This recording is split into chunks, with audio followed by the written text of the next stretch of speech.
So in issue 3, Tony and the few survivors of Earth escaped to Mars seeking the help of the X-Men, only to discover it had become a graveyard when Sinister chose sides and decided to join Team Xenomorph. Issue 4 begins with the birth of an entirely new Xenomorph, birthed from Mr. Sinister. This thing grows at an accelerated rate, it's crimson and it's massive, easily towering over the rest of the Xenomorphs.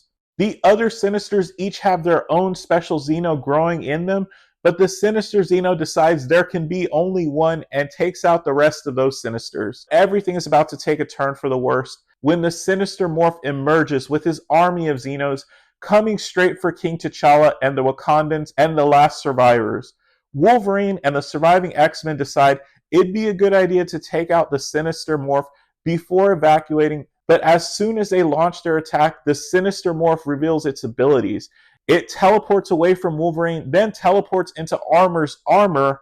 I'm actually not sure if it's because inside Armor's armor it's hollow or because he also spliced Shadowcat's phasing abilities.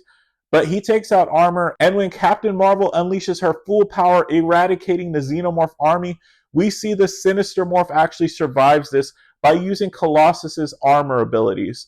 This Sinister Morph wipes the floor with the last remaining X-Men and then turns its sights to King T'Challa. I actually mentioned this in my previous video, but Sinister needs to be dealt with. He literally became a universal threat by experimenting on the Xenomorphs and mutants. That guy will always backstab everyone any chance he gets, and the X-Men keep hanging out with him. Why don't they ever learn? He just can't be trusted. He can't even trust himself because he decides to take out the rest of the implanted Sinisters.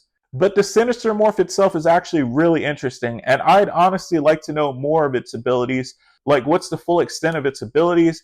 I can only imagine if it had Wolverine's healing abilities, that thing could be terrifying and probably unstoppable, but I'm guessing it doesn't, but I'm still really interested to learn more about it. I actually think the androids and engineers would have been pretty impressed with how Sinister engineered the Xenomorph to himself and basically became a nigh unstoppable monster.